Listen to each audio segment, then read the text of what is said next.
Might stay hot, no stopping, no flopping. Lawn chair sports where the chat runs wild. Pull up, tune in, it's the podcast style. Ladies and gentlemen, after a large hiatus, the Lawn Chair Sports Show is back. Today, we don't have any microphones blocking our beautiful faces. We're testing out the little DJI mini mics. DJI actually recently banned by the FCC. So no new DJI products are going to be allowed in the United States. DJI is a Chinese company, and Trump has put a ban on any new imports. So crazy, because they have a lot of drone technology, a lot of cameras. We're actually filming with one down here, the little Osmo Mini. And then we obviously use a lot of DJI mics. So we'll see how that impacts us. And it also makes me concerned that they've actually just been recording everything we've been saying since day one. So who knows why that's going on, but no new DJI products. But that's not why people are here. No. That's not why people are here. We had a nice long Christmas break. Did you get some time up in Connecticut or what? I did. Had a nice little trip to Connecticut, there for about a week. Spent some good quality time with the family. I mean, it was all you could ask for. Yeah, I went up to Montreal. Dude, it is freezing up there. Yeah, it's, I thought Connecticut was brutal. I mean, you were telling me about some wild temps. So, I just stand outside in some 20-degree Fahrenheit temperatures. Wasn't too happy about it, but I mean, that sounds like a sauna compared to what you're dealing with. It was negative 25 Celsius, so very close to the point where Celsius meets Fahrenheit. That's never good when those two meet.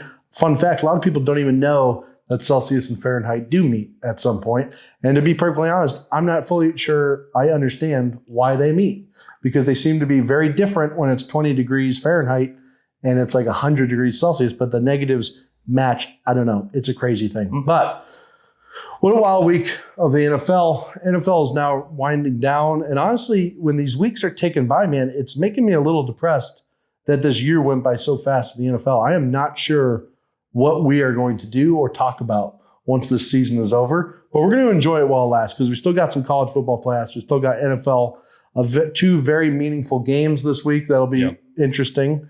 And college football playoffs coming up. And then we just have some random news stories. Anthony Joshua almost dying in a car accident in Nigeria. We have the Minnesota fraud situation going on with Tim Walz and TikTok reporters finding out about this fraud. And then we have Trump siding with Putin once again about drones possibly striking Putin's house while he's meeting with Zelensky in Mar-a-Lago. So crazy sentence right there, but we'll dig into it with about as much analysis as Dan Orlowski puts into NHL. So I think that's pretty important for people to stick around to and watch. Love that. Yeah. We got a great show with people today. So what do we got first on the slate? Yeah, I mean, right off the rip, we got to talk NFL Week 17 action. I mean, the second to last game on the slate for all these teams. There were some wild ones over the weekend. A lot of playoff implications, divisions on the line. I think we got to start out with your Buffalo Bills. I mean, my keys just fell in my pocket. They had a back and forth affair with the Philadelphia Eagles. It actually wasn't that back and forth. It was all Eagles in the first half. Yeah. All Bills in the second half. I mean, comes down to a 2-point conversion attempt to try to win the game. I mean, what happened? What went wrong? Our identity is just lost right now, but the Bills just continue to struggle. I mean, Josh is out there on one foot right now. It's very clear. He's injured. Something's wrong. He doesn't look like the Josh Allen we knew, but we got to keep this game in perspective. The Eagles won the Super Bowl last year, and the Bills lost on the last play of the game when they should have won.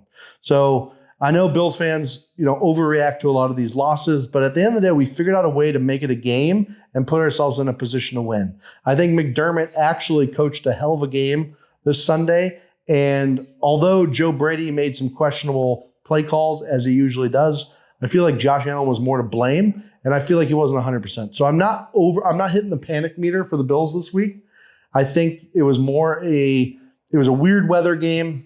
I think we held Saquon Barkley to under 100 yards, which was crazy because our defense has been Swiss cheese against good running backs. So that was good to see.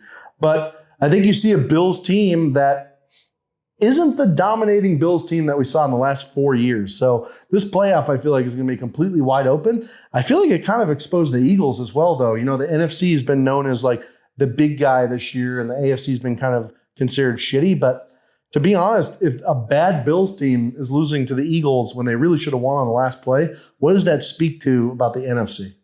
Yeah, I feel like it was one of those games you watch and you just walk away feeling awful about both teams. I mean, the Eagles were dominating in the first half. it was 13-0 at halftime. I felt like it should have been 50-0 with how one-sided everything was. Yeah. So good on the Bills for keeping it close. I mean, then in the second half, you're the Eagles, 17 yards. That's just putrid. What are we doing? I mean, credit to the Bills. They're the comeback kids. They've been down a lot of games this year. They put a lot on Josh Allen. He's done his thing. I wanted to lose my mind over the going for 2 at the end of the game to try to win it. That being said, it actually was a pretty good play, and Josh Allen just missed the throw. So hard to really get on the coaching decision there. But whatever happened to just kicking the extra point in that spot? You're at home. You have the momentum. There's a play to be made, so I don't want to make too much of it. But no, I think you're 100% right. And honestly, the Eagles' offense was completely invisible at that point. So I think you just kick the extra point and you move on. But we go again, and this happened a lot in the beginning of the season we talked about. But the reason they were even in that situation is because the freaking kicker got the kick blocked because he kicked it way too low on the extra point. And it just goes to show you that you can have a team of 51 guys working their butts off, playing perfectly, and then that 52nd player, the freaking kicker, can literally just destroy seasons. It can destroy careers, and it can change the outcome of these cities' outlooks on their football team for years to come. I mean, I'm a Bills fan, so there's a couple words we never say in Buffalo, and that is wide right. I know I just said it. And the thing is, Norwood, the kicker, I mean, people know him, man. Out of all the players on those Bills teams where we lost 4 straight Super Bowls, everybody remembers Scott Norwood and the wide right game. But it's sad to see these games always end up being blown by some stupid kicker. So to answer your question, the Bills shouldn't even have been in that situation. But I agree. Stop with the analytics, man. Just let what happened to overtime. I would have liked to see a nice overtime game there. Yeah, and also when it was 13-0, the Bills had their drive, got all the way down into the red zone. They ended up going for it. Josh Allen, he was banged up, a little bit hesitant, runs it, looks like he gets in. I mean, turns out his forearm is down short. I know you're down 2 touchdowns. I would have kicked the field goal there. I think there's a mental component of just getting on the board that really brings the team back to life. The analysts, people watching this are going to say, no, you're down 13. You need 2 touchdowns. The field goal doesn't do anything for you. To come up empty after driving all the way down the field, I mean, I think that could be demoralizing. Bills put together some good drives after that, but I mean, what if you just take those 3 points there? Think about how different a ball game it could be. I do think it's crazy how much different the game is played now versus it was even when we were growing up in the Peyton Manning days, the Tom Brady days, Drew Brees. They were kicking field goals. They were punting on 4th down. That is for sure. It is crazy. But one thing that stuck out to me for the Eagles, the offense seems pretty broken. I mean, they're not the same team as last year. That's been documented. Their defense is legit. I mean, their defense, they won the Super Bowl last year off the defense and offensive line. We like to talk quarterback. We like to talk about the weapons. I mean, they have elite receivers, Saquon Barkley, but their offensive line is not the same unit as it was in years past. A lot of times you look back at these Super Bowl winners, and it's the line that really wins you the championship. Their line, it's just not the same. Things are not right. They can't get that space for Saquon. And the defense, though, I mean, they got some freak athletes. I mean, Jalen Carter, he's hitting people in the face. It's just, I don't know. I wouldn't want to play the Eagles in the playoffs necessarily. No, I agree. I mean, I think just if you look from a purely talent perspective, you got Blankenship in the DBs, you got DeJean, you have Mitchell, who's one of the best DBs in the game as well. And then that front 7, you add Jalen, or what's his name? Jalen Carter, Jordan Davis. Jordan Davis. I mean, it's tough to compete. And then they have that linebacker, and I'm really good with names, but I forget his name, but he's also really good. Right. He's the one who made the tackle on Josh Allen going into the on that 4th down. But no, the Eagles are loaded on defense. I think Sirianni is weirdly like the perfect weird personality coach for this team too. It's like a bunch of misfits all on one team, but they're just so talented that he somehow strings it together. But AJ Brown needs to relax with his body language. I watched him during the game too. Dude, get over yourself. I'm so sick of this receiver. I just don't get it. And Saquon Barkley, I feel like he's kind of falling into that negativity pit with AJ Brown. And then Devonta Smith he's just kind of a nothing burger to me right now. He made some great catches in the game, but yeah, their offense is in shambles. I think the Eagles are in trouble. I think the 49ers are looking pretty good as well. And we can kind of roll right into that game if you want. But Yeah. that Sunday night game, 49ers versus the Bears, was an all-time classic. The Bears have proved one thing to us. They're not a fluke anymore. They're a real football team. They have a great coach. And I think Ben Johnson just brings a different dimension to the NFL head coaching that really the league hasn't seen. This guy is so technical in his play calling and his thought process when he's coming into a game that it has put a player like Caleb Williams in a position to succeed, even though, honestly, talent level and maturity really isn't there for him yet. But it is setting him up to be successful. And I think all the credit really goes to Ben Johnson for the turnaround of the Chicago Bears. But anyway, game was crazy. It came down to the final play. Caleb Williams kind of only had a two-man rush and then for some reason scrambled out of the pocket, even though he wasn't getting any direct pressure, made a bad throw, lost the game. Not surprised there, but that was just a fun game to watch, to be honest. Yeah, this was a treat for NFL fans. I mean, this was a crazy game. It was a pick six on first, second play from scrimmage. I mean, people were going nuts. Ton of offense. It was tied 21 apiece early in the first half. These two were going back and forth. And I think we tried to tell people early on in the season, Brock Purdy is a freak of nature. People laughed at us. They said, you don't know football, even though we watch every snap of every game. This guy, he had a coming out party. He was rushing for touchdowns. He was, getting up near the crowd, doing his celebrations. I mean, I thought it was a joy to watch these two go back and forth, Brock Purdy and Caleb Williams. What we saw the difference between an elite athlete, freak of nature, game breaker versus a game manager with a loaded supporting cast and an offensive genius as a head coach. I mean, when it came down to it, Brock Purdy made the plays that Caleb Williams couldn't. Yeah, I think we'll see that going into the postseason. I think the Bears are just one guy away from really being a Super Bowl team, and unfortunately that guy is their quarterback. Caleb Williams is just not the answer for them. However, very excited about the future of the Chicago Bears organization with Ben Johnson at the helm. But really, the story should be the 49ers. All season, all they've done is overcome a lot of unfortunate circumstances, a lot of injuries. Brock Purdy was injured. Max, stood right up. Kittle's been injured. Backup tight ends have really stepped up. Receivers have just left the entire team.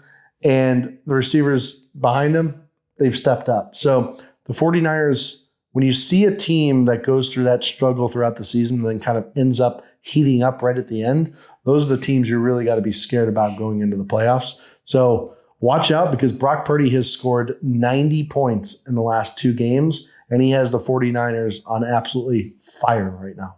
Yeah. I mean, this game is absolutely huge. The big part about it was these two teams were in contention for the 1 seed in the NFC. With the loss last night, the Bears can no longer get the number 1 seed. They have clinched the NFC North. That happened when the Packers lost on Saturday night. Now it's going to come down to the NFC West. I mean, it's really coming down to the Niners or the Seahawks. Who's going to win the NFC West? Who's going to be the number 1 seed? The Rams, who we're very high on, I think wouldn't be surprised if they made a run of the Super Bowl. They're locked in as a wild card team. They can no longer win the West. I mean, we've been looking at, Rams, Seahawks this whole time. Did we sleep on these crazy 49ers? I mean, this is a team that's been to 2 Super Bowls in the last 6 years. We thought, well, they're too banged up. They're too banged up. You know what? They're winning even with guys on the shelf. I mean, what if George Kittle comes back? What if Brandon Ayuk just returns to the team? What if, that would be hilarious if Brandon Ayuk goes is the regular season over? I'd love to just join for the playoffs if you can. And honestly, they probably would say yes. But he's posting some crazy videos in cars going like 120 miles per hour on Twitter. So I wouldn't really bank on Brandon Ayuk coming back. But I think you're right. I think a lot of people have been sleeping on the 49ers. And right now, the top 4 teams in the NFC are looking pretty dangerous, man. I wouldn't want to face any of them. And I'm glad, and we're probably both glad on the AFC, we won't have to see them unless we make the Super Bowl. Yeah, that's right. NFC West looking loaded. I mean, it's going to be crazy. It's going to be a good game. Absolutely nuts. So what a game, Sunday Night Football. I mean, just great way to cap off the Sunday slate. But another we got to hit on. I mean, we talked about some really good football. What about the toilet bowl? It was the toilet bowl. I mean, it was a battle for who's going to draft number 1 in this upcoming draft. It was the New York Giants and the Las Vegas Raiders. Giants won this one handily. And the Raiders, now in prime position to get the top pick in the upcoming NFL draft. Yeah, it doesn't make sense. I talked about this a little bit last week on the solo pod, but these guys have their entire careers on the line, these GMs and these head coaches. You have no incentive to win this game. There's no such thing as momentum because the roster turnover on these NFL teams is wild. So the idea of let's finish the season strong for momentum, that's some high school football shit. Okay, that's not NFL stuff. There's no momentum from the last season. Half the guys aren't even going to be on the team. I don't know why you try to win this game. But Jackson Dart is so dumb that he thinks playing really well in this game is somehow going to benefit him in the future. He might have just lost out on his left tackle for the next 15 years because he wanted to win a meaningless toilet bowl game. Pete Carroll played this one perfectly. He told Geno Smith to go out there and play like shit, and Geno was like, you know what? I will go play like shit like he has all year. And I think Pete Carroll just fleeced the New York Giants, and they will now secure the first pick in the draft upcoming. Yeah, it's crazy. A lot of people will look at this and say, well, if you're the Giants, you have your quarterback, so what are you tanking for? One, you can still get good players in the draft that aren't quarterbacks. It's like quarterbacks aren't the only players who are drafted up high. You want a premier receiver, you want a left tackle, that's probably going to have to be a top 5 pick. So they lost out there. The Giants' perspective, they view this as a culture-building win. If you're Jackson Dart, with the amount of concussions he's getting, he probably will not have any memory of this game having taken place by the time we get to next season. So this was a huge loss for the Giants in that regard, winning this game. Raiders slated to get the number 1 pick. Who will it be? We have plenty of time to talk about it. Is it going to be Fernando Mendoza from Indiana? But did you see on the field too when Jackson Dart's chain came off? I did not see that. So Jackson Dart's nice big diamond chain just falls off mid-play. You got to think that after the play, he gets up and he's not feeling his $1 million necklace on his chest. He's probably freaking out a little bit. He finds it on the turf, thinking about putting it back on, and he just tosses it to the sideline. But this is a great example, and maybe I'm old school by this, but why the hell are these NFL players allowed to wear jewelry of this magnitude under their pads? First off, it's definitely a hazard for other players when there's tackling going on and people's fingers can get stuck in the chains and everything. It's kind of a disgusting thing to think about, but it's not out of the realm of possibility. I think Jackson Dart and the NFL should make a rule against him to never be allowed to wear a chain again. And I'm sick of all these NFL players flashing their jewelry in games. Guys, we just want to see you play football. You want to wear a nice outfit like this on the way out? Totally fine. I'm all about the nice flashy outfit, but not during the game, right? You're there to play football. Don't wear your chains. Forget about your grills. Put in a mouth guard. Let's play some tough nose football. Yeah, I don't love it. I think the Jackson Dart, his chain, it's a bit much for a quarterback on a last place team. So it's a lot. It's get some big wins under your belt, then maybe you can bring the chain back. So that was crazy. Wild week 17 action. We've only got one more to go, but it was incredible. It was incredible. What a season it's been. Other things of note, Pats have locked up the AFC East. It's like it's the 2000s to 2010s all over again. It feels like that. I went through a lot of these seasons where the Pats just absolutely dominated the AFC East. I think at one point they won 19 or 20 in a row. Their last one, they had Brady in, I believe it was 2018 or 2019. Yeah, so, good to see the Pats, back on top of the AFC East. But what I've learned as a Bills fan is really winning the division doesn't mean jack shit. At the end of the day, these quarterbacks are judged on can they win a Super Bowl, not how many times have they won the division title. It was great winning 5 years in a row. I enjoyed it. But we got to give the reins to Drake May. He's been playing phenomenally. Vrabel should probably win Coach of the Year, no doubt about that. And now the pressure's on you guys. I don't want the pressure in the playoffs as a Bills fan. I want you guys to have the pressure. You guys take the AFC East crown. We will try to slide in there, hopefully play the Steelers in the first round, and maybe just get an easy win, get a little bit of momentum, and then by the time we face whoever we're playing next, we're just firing on all cylinders. Yeah, I think that 5 seed would be a great spot to get to because the NFC North winner, Ravens or Steelers, they're gonna be the 4 seed in the AFC. They're both looking pretty vulnerable, so not a bad spot to be in, even though you got to go on the road. You will have to go on the road no matter what as a wild card team. But the Patriots, they're likely going to end up with the 2 seed. I don't love the idea of drawing the Bills as a potential 7 seed. I would kind of hate that if after all this, you got to play the Bills for a third time. But hey, I just don't want to see him go one and done. That would make this entire season feel kind of stupid. It would. I'm not going to say I expect them to win a Super Bowl. Look at you you getting greedy, because if we talked about week 1, the Patriots winning the AFC, you'd have been like, this season was so successful. Now you Patriots fans are so spoiled. It would just feel from your so dumb after all years. this to not want to just go one and done. Take what you can. You guys should have sucked for the next decade, and somehow you're atop the AFC East again. So I have no pity for you. I hope they lose in the first round. Hey, it's a well-run operation. Yeah, well, I don't know about that, but it is now because they have Vrabel. But Gerard Hellman's Mayo, not a good coach. He was not. And, they made a tough decision. Had to be one and done. I mean, he didn't get a fair shot, but, he got hosed. Had to move on. He did get hosed. But honestly, none of this would have been possible if they had done right by Gerard Mayo and kept him around for year 2. You're right. So You're right. Had to happen. That was crazy. I mean, we're all excited for some Week 18 action. I think it's time to just get into some other interesting stories that happened during the week. I mean, one team that's always relevant, even though they're done for this season, it's the Kansas City Chiefs. I mean, what are they going to do? Is Travis Kelce going to retire? Patrick Mahomes has torn his ACL. Will he be good to go for the start of next season?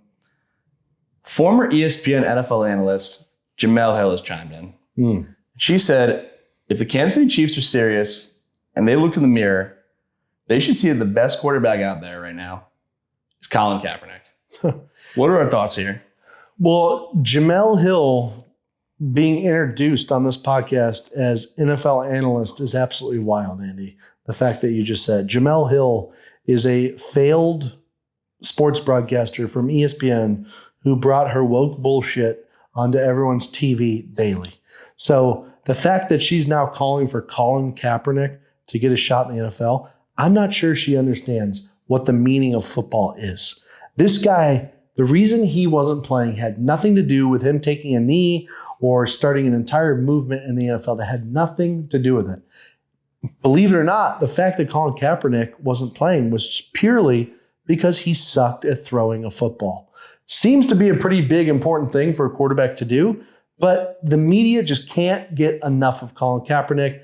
Jemele Hill bringing up his name 6 years later. He's not Phillip Rivers. Phillip Rivers is a Hall of Famer, okay? Plus, Colin Kaepernick, he's washed up. The guy hasn't worked out in 5 years. He's an absolute nobody, always was. And good on him for all of his social justice stuff. But this is the NFL. This is big boy pro football. And we need quarterbacks that can actually play to be playing quarterback in Week 18. I mean, I'm going to Zach here because it's one thing for us. We're just a couple guys sitting in lawn chairs to say that, Colin Kaepernick deserves another shot. But this is former ESPN NFL analyst Jemele Hill. And when she talks, I think we'd be wise to listen. How the Kansas City Chiefs approach this offseason, it's going to tell me a lot about, are they a serious franchise? Because it would be so easy to just say, you know what, we're in a transition period. Kelce might retire. Mahomes tore his ACL. He's going to, he might not be the same next season, even if he's back for week 1. But if they're serious about winning, I'm going to go out and get the most talented, ready-to-win player on the free agent market. That's Colin Kaepernick. He doesn't have a job right now. He can come in early in the offseason, start working out. I mean, this is a team that's set up to win now. They still have an elite defense anchored by Chris Jones. Travis Kelce, one of the best to ever do it at the tight end position, even if he's not the same player he once was. He's an incredible locker room presence that all of his teammates enjoy. Xavier Worthy is very good at running fast. This is a team that could win next season, even with Mahomes on the shelf. I mean, I'm going to learn a lot. Are the Kansas City Chiefs a serious operation? Well, you're not a serious operation calling Jemele Hill a sports broadcaster and a football analyst. So that's just my opinion. But that's that. So very curious to see where the Chiefs go from here, how they approach this offseason. Chiefs go into the toilet where they belong. And I got a lot of flack from Kansas City fans the other day for my Patrick Mahomes take, saying that, who's this guy? He doesn't know anything about ball. Oh, Patrick Mahomes deserved it. I'm not saying Patrick Mahomes deserved to tear his ACL. But as a Bills fan, where that guy crushed my heart for 3 straight years, did I kind of enjoy watching him get hurt? I did. And if you guys can't admit that out there, that you kind of enjoy when your rival player's star player gets hurt, then you know what? Shame on you. Sorry, I'm honest and you guys aren't. I like Patrick Mahomes as a person. He seems very froggy, good husband, whatever the case may be, good brother, even though his brother's crazy. His mom seems to be a little eccentric as well. But yeah, I don't wish he died. It's just nice that he won't be playing my Bills again next year. Sorry if that makes me a casual NFL watcher. I don't know what to tell you. I don't feel remorse for what I said about Patrick Mahomes, though. But hey, Patty, I wish you the best of luck in your rehab. All right, always good to clear that up. But next up, I mean, we got to resume the DK Metcalf conversation because you hit on this in the solo pod last week. DK Metcalf's out of control. This guy is unhinged. He needs to be stopped. He is smacking Lions fans in the face. He's getting suspended for the final 2 games of this season. Was at risk of losing $45 million in guarantees from the Steelers. And this fan, he was not just going to sit there and let people kind of float their theories on what he said to DK Metcalf that may have provoked him to smack this fan in the face. He said, no, I'm getting ahead of the story. I'm holding a press conference, and I'm going to tell my side of the story. What do we think of this? Do we like this move? Could you see yourself holding a press conference as a fan? Would you like to see this for more fans who get into it with players? I think if Terrell Owens can give a press conference in his driveway while doing sit-ups back in the day, that this Lions fan was well-deserved to have a press conference on his driveway. It was absolutely fantastic. I love that fans are finally fighting back, and I think you're going to see a lot more of this. I have heard from a few sources that the guys who are getting kicked out of these NBA games are now considering doing press conferences as well. Need that. And so I think, the fans have they've always given the players the benefit of the doubt on these kicking out situations. Usually the fan has to leave, they get banned for life, and there's no recourse for the athletes. But not this time. You know what? The fan said, I'm going to come out. I didn't say any racially charged words. I was just calling him by his name, DeKalen. And what you saw last week with the Steelers, this past game, which was a must-win game for him, was poor Aaron Rodgers had to throw 3 straight fades on the most important drive in the red zone to Marquez Valdez-Scantling instead of DK Metcalf. I mean, the Steelers had no answer other than to just throw the ball up to a receiver, but they didn't have their best guy available. And the reason they didn't is because DK Metcalf can't keep his emotions in check. If you're on the sidelines, and I was having a conversation with a Steelers fan about this morning, and yeah, it's really annoying that this Lions fan is like a deranged, crazy guy who's apparently had a history of badgering players to the point where even when DK was on a different team, this guy was like going after him. So yeah, there's some weird background to this story, but in what world does DK think it's okay to get up off the bench, address this guy, grab him, and take a swing at him? I mean, it's just dumb football player. Yeah, there's pretty much nothing the fan could have possibly said that would have warranted DK Metcalf smacking him in the face. Take a page out of the NBA players' books. Get security over, get the fan removed from the arena, no matter what he said. DK Metcalf, it was a selfish move. He cost the Pittsburgh Steelers by being suspended these final 2 games. I mean, they are now in a do-or-die situation, Week 18, playing the Ravens for the division, and they're down their top offensive weapon. It's like, this is why the Seattle Seahawks were okay moving on from DK Metcalf, even when they're in win-now mode. This guy, he's just kind of out of control, even if he's a physical freak. Also, he's one of these athletes, I don't like these athletes, who all of their success can just be attributed to being a physical specimen. Like, they don't really put in the same work. He's been on podcasts and says, yeah, I eat 1 meal a day. It's just a big bowl of candy. I eat bags of candy every day. It's like, I'm supposed to be inspired by this guy. I mean, give me the, first in the gym, last out the door guy who's grinding versus the guy who just eats bags of candy. Yeah, but can you really trust anyone with a nose stud piercing too? I mean, DK Metcalf, kind of a disgusting guy from that perspective. I think the fan clearly, he saw an opportunity. He did exactly what he wanted. He got a mentally weak guy on the sidelines, and the Steelers are lucky they didn't get a flag in that game from this. So, very true. Yeah, I think the only reason that wasn't the case, the officials just didn't notice at the time. They were within their right to penalize him in the game if they saw it. Since they did not, they couldn't do anything retroactively. Correct. They had to wait for the league to address it. And the Steelers had a chance to really screw DK Metcalf over. He could have lost $45 million in guarantees from this 2-game suspension. The Steelers opted not to void those guarantees. So they want to keep the relationship with the player. They, would like to bring him back next season. But I mean, it's a wild thing you just don't love to see. see what happens. I mean, I really think DK is screwing over his team by not being available to play in this Ravens game coming up this Sunday night. So should it have been a 2-game suspension? I don't know. I would have liked it to just see it be a 1-game suspension. I think the message gets across clear. And then we see the best players playing against the best player. Yeah, give them a heavy fine. Give them money. Yeah, I agree with that. In the wallet, but it's absolutely crazy. And since we're already on this tangent, I mean, these NBA guys, though, getting the fans kicked out, it's gotten out of control. It's gotten out of control because it's one thing if the fans, we need to draw the line of, what can fans say, what can they not say? For example, I heard a story years ago where there was a Pacers fan who was screaming at LeBron from the first row, "Hey, LeBron, I hope your son dies in a car crash." That behavior, you should be ejected from the arena for. That fan, she was promptly removed. Okay? That will not fly. Russell Westbrook, however, getting a fan kicked out every 3 games for referring to him as Westbrick, I mean, that might be the weakest thing I've ever heard. That is the most benign sports trash I've ever heard. He is saying that you shoot bricks. He's saying you're not a good shooter in the basketball game. There's nothing personal. There's nothing that crosses the line there. I mean, I don't know how people like this guy. This is one of your, and well, everyone's going to say, I love Russell Westbrook. He plays so hard. He plays the game right way. All right, I respect that he plays hard and he hustles. This guy's a losing player. I'm surprised. I'm not surprised he's never won a thing. I'm not surprised he's been on about 10 different teams now. This is your classic team first guy. This is your classic selfish player disguised as a team first guy. Someone who can never accept his role. I mean, just brings down the mood of the entire room. And I mean, he's got an army of supporters on the internet who will defend this guy's every move.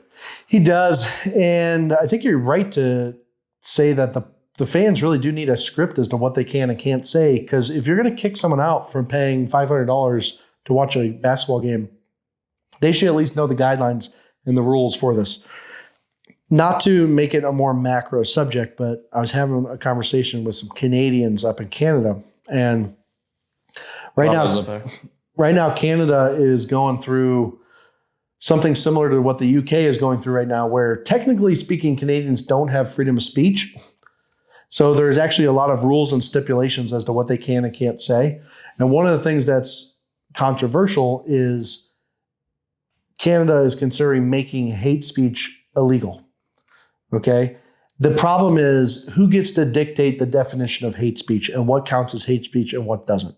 And the argument I was having was, well, there's a lot of people saying really racist things and, they deserve to be imprisoned. I was like, well, I'm not saying the things that these people are saying I would like. I wouldn't hire them if I owned my business. I wouldn't be friends with them. I wouldn't want to hang around them. But the moment you start crossing that line of getting rid of free speech and telling people what they can and can't say, and if the government deems it hateful, you can imprison them, you just go down a very slippery slope because it starts at something, it goes to another thing. And the reason I bring that up is because I do think it's somewhat similar to this, because the lady in the front row, she said, "LeBron, I hope your kid dies in a car crash." Very extreme and excessive. Can't be saying that. And maybe that's where you draw the line, but then what's the next rung beneath that? It's like, hey, LeBron, I hope your kid dies. Okay. Hey, LeBron, I hope your kid gets injured. Hey, LeBron, I hope your kid gets bad grades. Hey, LeBron, I hope your kid does really well in high school but doesn't make it in college. I'm just saying you extrapolate that out. At some point, these NBA fans don't know how they can heckle anymore.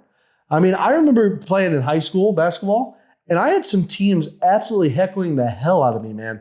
I mean, they said some heinous shit, and I was like 15 years old. And so I'm sorry if I don't feel bad for Russell Westbrook getting paid $200 million a year, and the guy can't take one little joke. So I think the NBA, the NFL need to really clean up what players and fans can endure and say. Yeah, and with trying to enforce the thing in Canada, they're looking into, trying to enforce what is and isn't hate speech. I mean, that's, like you said, that's a really slippery slope. Like, for example, I think earlier when you said that Colin Kaepernick doesn't deserve a shot in the NFL, I mean, to me, that's hate speech. But where do you draw the line? I mean, who's to say? So, I mean, it's just...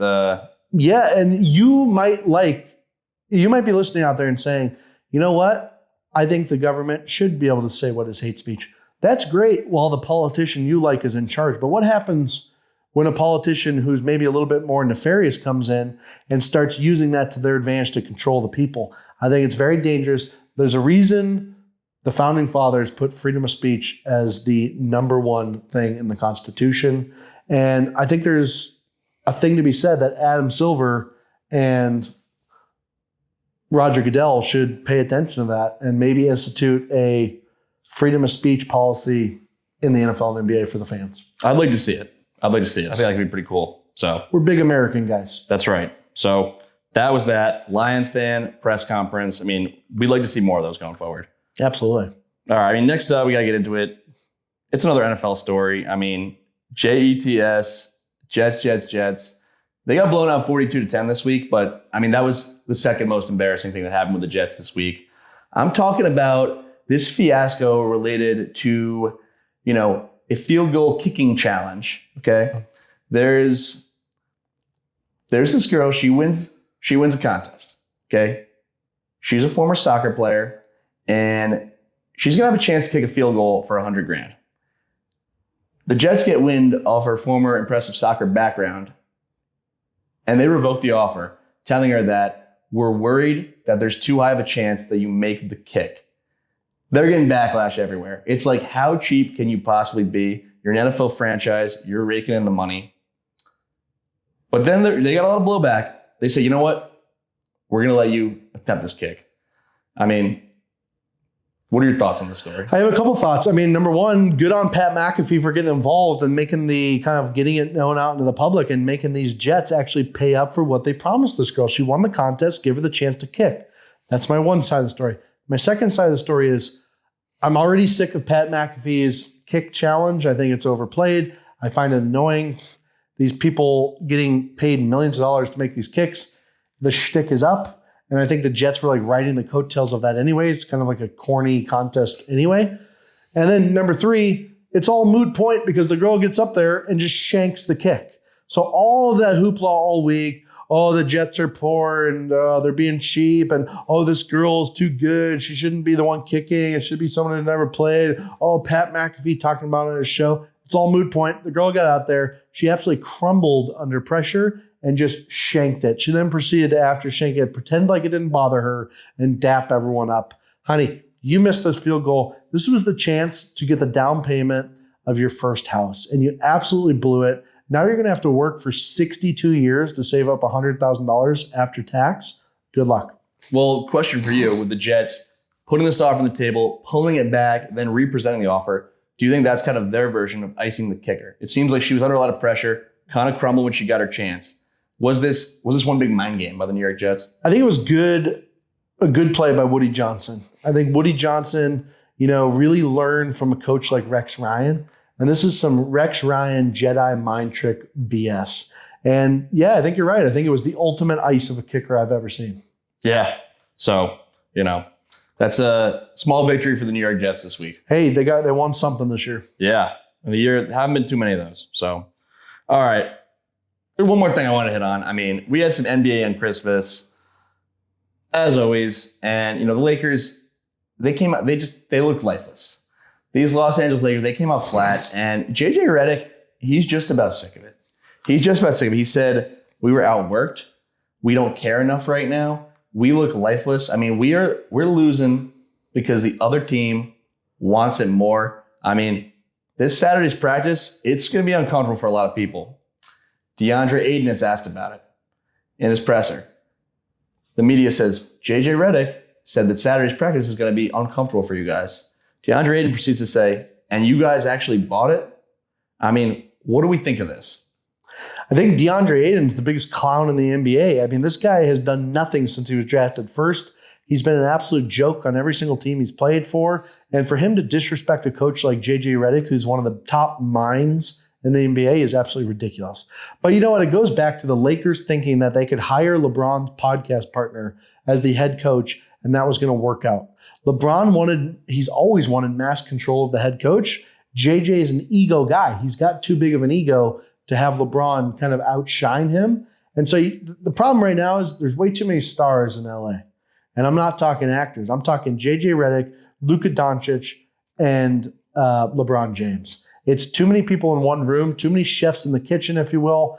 And JJ had the team on fire on an 11-4 run without LeBron. LeBron comes back from injury. And to be honest, guys, he doesn't really give a shit about the regular season. As long as the Lakers at least have a chance to play in, LeBron feels like he can turn it up at the end of the season and hopefully create some wins. But I think the Lakers are better on moving on from LeBron at this point and just going all in on Luka Doncic, who you could arguably say is number 1 or 2 in the entire NBA right now anyway. So do the Lakers even need LeBron? My answer is no, they don't. Yeah, I mean, I love this whole story. I think DeAndre Ayton's one of these guys where you put a microphone in his face, and he just knows how to say the complete wrong thing. I mean, I personally would love to see him as a guest on this podcast for that exact reason. It was incredible. And there's a lot of cooks, a lot of big personalities going on in LA. It's tough for JJ Redick. Also, JJ Redick is younger than LeBron. He hasn't been out of the NBA for all that long. He used to do a podcast with LeBron. He was just in the league as recently as 2020. A lot of these players, Lakers are a veteran-heavy team. They look at JJ Redick as their peer. So it's not that they want to walk all over him, but it's hard for them to fully take him seriously. I mean, he played on the Mavericks with Luka Doncic. Yeah. So, I mean, LeBron at this point, he's in year 23. He doesn't really care anymore, and it's hard to even fully blame him for that. He's just having fun. He's pumped to be playing with his son. He's pumped to just be riding it out. I mean, how could you really stay locked in for over 2 decades? And Luka Doncic, I mean, it's a frustration that the Mavs had, even when he was clearly a top 3 player in the entire NBA. The guy just brings no intensity in defense. I mean, he's a black hole on defense. No, 100%. So it's funny to see. I mean, we got beeping noises all over the place, but it's wild times in LA. They say the Los Angeles Lakers, the greatest soap opera in all of Los Angeles. Yeah, the greatest soap opera on turf. That's right. That's the surface they play on. The surface they play on. Yep. And that was a reference to definitely an earlier Lakers team. Yep. Mm-hmm. Yep. Showtime. That's right. All right. That's all I got for this. Yeah. No, for the normal part of the show, I think Right. that's a pretty good amount. I would like to touch on some weird stuff. Let's do it. So, unfortunately, I don't know if you guys have seen the news, but a horrific accident happened in Nigeria. Unfortunately, 2 dead. The driver and Anthony Joshua's partner, his workout partner and his personal trainer died in a car accident. Anthony Joshua, horrific scenes coming out. There's videos of him getting pulled out of the car. The entire front car in Nigeria was completely smashed, apparently to a semi in the front. So prayers up to him. Really scary situation. It just shows you can be at the pinnacle of life, making $100 million in a boxing match. Every single person in the world's watching you. And then a week later, you can almost die. So I think this is a good opportunity for everyone watching to really just, say I love you to your loved ones. Maybe look around. Be thankful that we're even alive, that you even have a chance to breathe on this earth, because those are the kind of moments that really just startle you. I was driving today after this event, and you just start looking around at all these cars and realize at any moment, everything you think is important can vanish like that. So, tragic loss for Anthony Joshua. I'm glad he seems to be okay, but really scary stuff out of Nigeria. And, I didn't want to touch too much on this. What is he doing over there? It seems to be like a dangerous situation. Obviously the car that he was in, apparently the tire blew. I feel like a guy with that much money, you should be riding around in like a parade of Escalades and making sure you have security. So you minimize the chances that something like this happens, because it really is sad. Yeah, no, it's a tough situation. I mean, I was shocked when I first found it out. I mean, just over a week after his big fight against Jake Paul, I was shocked to the news. I'm not entirely sure what he was doing in Nigeria. I think if I read the article, that information may have been in there, but it's a shocking situation. We're glad he's all right, but I mean, just absolutely horrific. It's these stories are all too common. Yeah, they are. And I'll tell you, it's a weird time to be alive too, because every time I look at something like this happen on Twitter, my initial reaction is that it's an AI video every single time. And so when I initially saw the video of him getting out of the car, I thought for sure this is AI, because there's no way that this actually happened and he was there. But it turns out it was true. And honestly, grateful he made it through. But man, really sad day for the people in the front of the car. So sad situation. Hope everyone else in the situation is all right. Yep. Prayers up for everyone involved. Other thing I wanted to touch on. So Trump was meeting with Ukrainian leader Zelensky today in Mar-a-Lago here in Florida. And during his meeting, the whole goal of it was he wants to end the war between Ukraine and Russia, or at least help that situation come to an end. I think too many, unfortunately, innocent lives are being lost right now on the front lines of Ukraine and Russia. At this point, I don't even know if anyone in the world knows what they're even fighting about. It just seems to be one of those continuous forever wars where we know some nefarious creatures are just stealing all of the money, and all of these weapons companies are just making billions and trillions of dollars off the U.S. taxpayer. But regardless, during the meeting today, Trump came out after the meeting with Zelensky and said that Vladimir Putin called him this morning and said that during Zelensky's trip to the United States in Mar-a-Lago for quote-unquote peace, that Zelensky and Ukraine launched drone attack on Putin's personal home, which luckily didn't work because Putin is alive. And Trump seems to believe Putin, even though apparently there's no U.S. confirmed national security confirmation that this even actually happened. What are our thoughts on Donald Trump believing, or at least coming out to the public, insinuating that he believes what Vladimir Putin has to say? Yeah, I mean, Donald Trump, he's caught in an absolute pickle right now. He's trying to play peacemaker, and it's like he's got people pulling him from both ends of the rope. It's like a cartoon where you just see a guy in the middle and like people are yanking on both of his arms. It's absolutely crazy. I mean, either Zelensky is just a sly dog who is, talking nice with Donald Trump, but secretly bombing Putin's house. Or maybe Vladimir Putin, he's just out here playing 4D chess, saying, oh, you're meeting with Zelensky?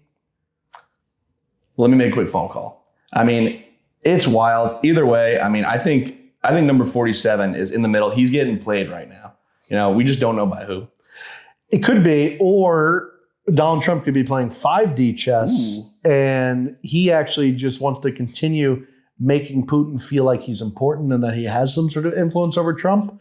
And in secret, he's actually working with Zelensky on the behind to end this war. Whatever the case is, the only thing I can say that's good about it, if you like him, you don't like him, I do wish that our president would try to end wars. I think we can all agree on that. The means in which we get there, the press conferences in which the things he says, I'm not arguing that, but it is nice to have a president saying he would like to end a war versus start a war.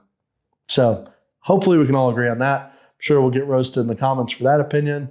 And let's end it off talking about one more thing. Yep. I had a third thing I wanted to talk about. You did. Do you remember the third thing? Do I remember your third thing? You know what? I just might. And I feel like it has something to do with a potential Somali fraud in Minnesota. That's right. I'm hearing. So I'm sure you guys saw already, but TikToker, let me get his name for you. This is very important to give him his flowers. Nick Shirley, okay, TikToker, went up to Minnesota. His video has now over 100 million views across all internet channels. And he basically exposed Somalis in Minnesota running giant fraud schemes for government funding. So apparently what's been happening, or at least allegedly happening, is a lot of these daycares that were opened up by Somalis that have recently come to the United States are completely empty. And a lot of these daycares are taking in $2 to $5 million a year in funding from the government, and they're actually just completely empty daycares. So they rent out the building, they have 2 people working there, but they refuse to let Shirley in to see anyone actually inside. The FBI is now raiding all of these daycares to see what the hell is going on. But this is fraud at a level we've never seen. They estimate that there's been almost $19 billion in fraud from this Somali fraud that's been going on in Minnesota, which is actually larger than the GDP of Somalia. So you kind of put that in perspective to what the hell's going on. And then you have Tim Walz, governor of Minnesota, coming out, and he seems to be defending the Somalians in this situation, which just seems weird that he can't just denounce the bad things that are going on and holding them accountable. and then always bringing it up to be something that's completely irrelevant to what's going on. So I don't know what's happening in Minnesota, but based on videos I see, it seems like the Minnesota people are kind of done with all of this fraud that's going on. And the only people that are really getting hurt are true, good Minnesota people. Yeah, you really hate to see it. It's like just another case of government money being lit on fire. I mean, just people don't like paying taxes, and this is one of the reasons why. And what was the quote we had from Tim Walz? I mean, he made a wild analogy. Yeah, so I mean, he came out and a reporter asked him at a recent press conference, basically asked him like, hey, if this is true, I'm sure there's a large portion of the Somali community that has nothing to do with the frauds, but can you at least say that the Somali people should try to really rein themselves in, and the good ones should try to police the bad ones so that they don't give a bad name to everyone? And Tim Walz basically completely ignored what was going on and said, well, actually, if we're talking about that, there should actually be white people should be answering a lot for what white people are doing in Minnesota, which is just a really weird statement for him to say because it's completely irrelevant to what's going on. And it just seems like Tim Walz is maybe pandering for the Somali vote. I don't know if you guys saw, but also last year, Minnesota changed their state flag from like a traditional Minnesota state flag to one that looks very similar to the Somali flag. So a lot of weird stuff going on in Minnesota with the Somalis. So just keep an eye on it. Me and Andy probably, if level of knowledge of what is actually going on is 100%, me and Andy probably have a 5% level of knowledge as to what's going on. So everything we just said in the last 4 to 5 minutes, there's a possibility 0% of it was true. There's a possibility 50% of it was true. And there's a possibility 100% of it was true. We're not really sure anymore because, well, Twitter is completely rampant with fake news. But so are like the regular news sites. So I don't really know who to believe anymore. But they did go to the daycares and they were empty. So I gotta take this Nick Shirley guy who's 21 years old. I gotta take his word for it. Yeah, it's crazy. It's like that's who we need to rely on these days to kind of get the real investigative journalism. It's very much a dying field. You know who else is like? In fact, it's funny you say that because the young people I feel like are becoming the best investigative journalism. You have I don't know if you watch Tommy G on YouTube, but he's always like infiltrating these groups and not in a nefarious way. He actually goes, he meets them all. He finds all these underground criminals and what they do. Then you have Andrew Callahan on Channel 5 News. He's also one that's kind of younger, gone out there and become an investigative journalist. And Nick Shirley now is one of the most famous TikTokers out there. Are young people and Gen Zs bringing back true investigative journalism? It's funny, but there might actually be a huge niche out there for people to actually give real stories as to what's going on the ground. Because back in the day, investigative journalism used to be the shit. Everyone out of college used to want to be an investigative journalist. It was fun. There was action-packed. You were like a CIA agent out there finding all these stories. So it's cool to see the young generation starting to give a shit about real news. Yeah, I would love to see it make a comeback. I don't know if you ever watched these, but I was a really big fan of the Vice Media videos back in the day. I believe they're bankrupt, which is a shame because these videos were incredible. I feel like they were big in the late 2000s, early 2010s. I mean, they would send just the dorkiest white guy you could possibly imagine and have him go with a camera to an uncontacted tribe in the Amazon. They would try to kill him. These videos were incredible. It's like they would pick the least suitable person for whatever investigative journalism they were doing. I mean, they were awesome. I love getting the stories on the ground. I would love to see more of it going forward. Yeah, I think Vice Media, was a true pioneer in the space, and they really did fill that niche definitely in the 2010s, early 2000s. And unfortunately, they kind of went a little bit too corporate, a little bit too woke at the end there, and that's kind of why they dissolved, because they lost their true identity of the on-the-ground, boots-on-the-ground stories. But if you listen to the original founder of Vice Talk, he's actually, I watched an interview with him and Andrew Callahan, and he knows what happened. He agrees. He saw Vice kind of, and he said basically what happens is, when these companies get so big that they take in all this funding from elsewhere, you can't have those boots on the ground investigative journalism stories because they ruin the corporate ties that you have. And so it just exposes everything that's out there. But hey, listen, all you need right now is a camera, a couple good mics, and you can do anything you want. And me and Andy are proof of that for sure. Yeah. I mean, maybe you'll see us start doing a little bit of investigative journalism because we do not have any corporations we're answering to. Not yet. But it would be funny if we start doing like some underground investigative journalism for some of these stories. I would like to do that, but go like Kenny Mayne style. That'd be great. I don't know if you remember Kenny Mayne. I do. He was an absolute hit. We go like E60, but when Kenny Mayne would do it. That'd be great. I think there's absolutely a market for it. I mean, we're unsullied by sponsorship. That being said, the second we get any corporate dollars, I mean, we can be bought easily. I will say and do whatever any corporation wants me to do. That's right. That's right. Looking forward to it. Well, Andy, it's good to have you back. Good to be back. Good to be in front of the camera in the garage. It'd be nice once we can start doing, but we're on the incline of daylight now. We are. So That's the right. shortest day of the year is done. Hopefully in the next couple months we can start filming outside again and just going back to our roots. But we also might have a podcast studio coming in play. So we'll see what happens. Yeah. We'll let the fans know. But guys, we're just happy you tuned in again. If you haven't already, please subscribe, like, make sure you share all of our Instagram videos too. We seem to be blowing up on there more than anything. And Facebook, which I think indicates that all of our fans are just boomers on the toilet. You know what? They deserve to be entertained too. So they are the last. They're a niche that's underserved right now. Is grown men on the toilet trying to escape their wives and have 10 good minutes of silence. Yeah, and I mean we're messing up that silence. I love their willingness to engage with us. I think a lot of people will probably look at a video of us talking about a complicated political story that we didn't do any research on and know it's not worth commenting on.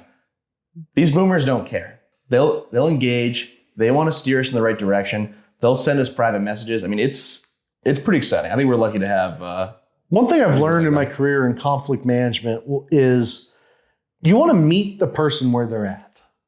And I think that's what we're doing with the boomers. You know, they don't research stories. They only read the headlines and then talk about it as if they know 100%. And that's what we're doing today. That's what we did with Somalia. That's what I did with Putin's story. I didn't read about them. I just kind of met the boomers where they're at. They have a surface level understanding. I can talk surface level about the issue. Let's talk and let's see how many people can send us heinous messages to our Instagram again, because we've been getting some heinous direct messages. Yeah, it's crazy. I think we're just at that exciting, part of our growth cycle where, do we make any money off this right now? No. Is it time consuming though? Yes. Yes. Do we get messages of people telling us to kill ourselves? Yes. Yes. And we love it. We wouldn't change it for the world. No. I mean, we love just cranking out content for the people. No, It's I incredible. agree. I think you made a really good point. I mean, it's taking up a lot of time. We're seeing no real benefit from it. And people hate us. And we're getting a lot of enemies. So I think it's going great. It's definitely what we planned for when we started. We were like, hey, hopefully by month 4, we can have death threats. But I think if you told a Trenton and Andy 4 months ago that we were going to be getting death threats via Instagram Instant Messenger, I'd be pretty pumped. Yeah, I mean, to get death threats, it means that you're relevant. It means you're Absolutely. relevant because, 4 months ago, it's like no one knew our names or faces. That's right. No one even cared to threaten our lives. And next week on the show, we have Ye, formerly known as Kanye West, and he'll be joining the pod. We thought we'd just go with a more neutral guest next week instead of the controversial Andrew that we usually have on. Yep. A lot of people in the comments have said Andrew is such a moron about the Bears that they just can't listen to him talk anymore.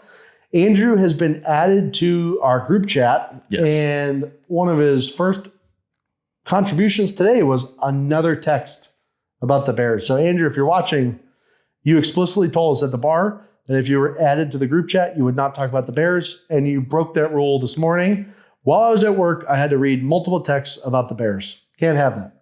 Can't have it. It's a tough one. I'm just kidding. You can do it as much as you want. And Yeah, we guys, can talk about Bears. thank you. We're out. If I can even get out of this chair. Oh. Might stay hot, no stopping, no flopping. Lawn chair sports where the chat runs wild. Pull up, tune in, it's the podcast style.